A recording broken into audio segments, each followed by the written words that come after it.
les amis, je suis ravie de vous retrouver pour cette 8e clé.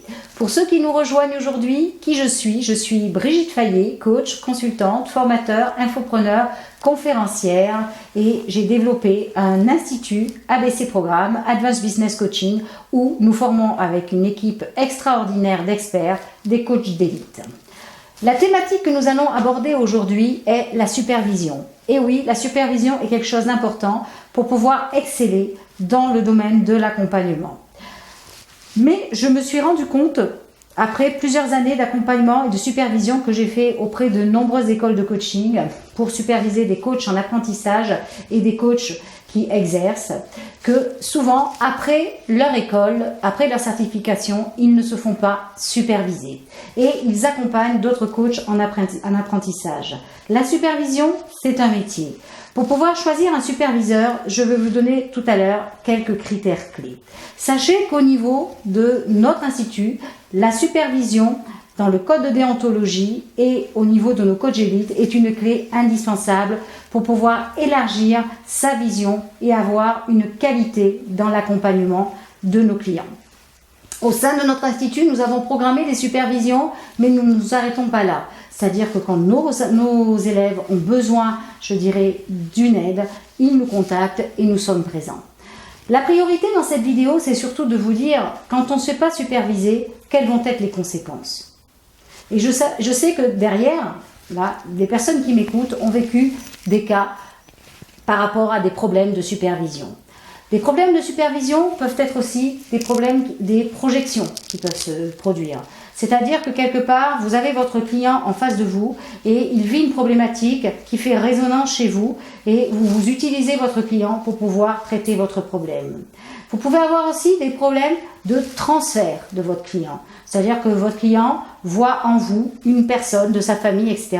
Et derrière, ça peut entraîner des problématiques sur la qualité de votre accompagnement. Dans le cas aussi de supervision, vous pensez, quand vous ne vous faites pas superviser, vous pensez partir sur un bon objectif et quelque part, au bout de plusieurs séances, vous apercevez que l'objectif n'est pas celui-là parce que ça a manqué de profondeur à un moment donné ou il y a un moment où vous n'avez pas compris ce que le client souhaitait. Ça peut entraîner aussi que votre client s'arrête parce que il ne voit pas du tout le sens de votre accompagnement.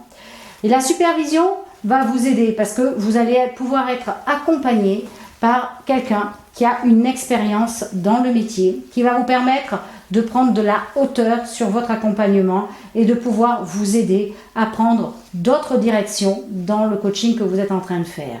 Sinon, comme je vous ai dit, vous allez vous enfoncer et ça va avoir des conséquences aussi sur votre notoriété. Alors, comment choisir un bon superviseur ? Un superviseur, déjà, est quelqu'un qui doit avoir au moins 5 ans d'accompagnement, je dirais, dans sa vie professionnelle. C'est-à-dire qu'il a exercé au moins pendant 5 ans, soit dans du business coaching, soit dans du life coaching, soit dans du coaching de sportifs de haut niveau, soit dans les 3.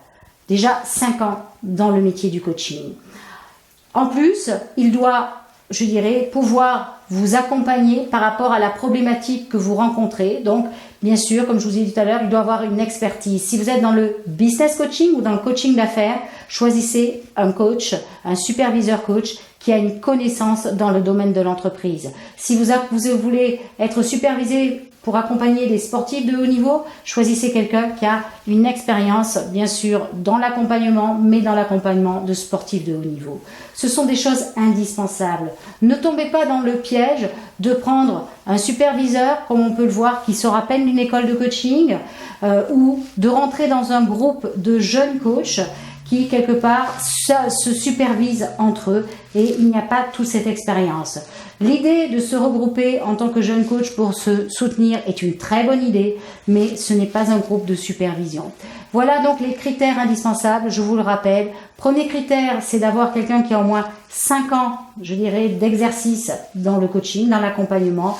Le deuxième critère, c'est de choisir quelqu'un qui a la connaissance dans le domaine où vous souhaitez être accompagné.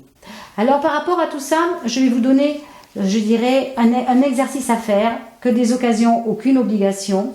C'est faites le point sur le nombre de fois où vous avez eu besoin d'aide. Si vous avez trouvé une aide, est-ce que cela a été pertinent? Est-ce que cela a été percutant pour vous? Premier exercice. Deuxième exercice possible, c'est à la fin de vos séances de coaching, faites un point. Faites un point honnêtement et sincèrement sur les limites que vous avez atteintes. Posez-vous la question, si j'avais été supervisée, quelles sont les limites que j'aurais pu dépasser? Pour moi, égoïstement peut-être en tant que coach, mais aussi qu'est-ce que j'aurais pu permettre à mon client. Alors je vais vous laisser passer une très très belle journée. Je vous retrouve très bientôt sur la prochaine vidéo.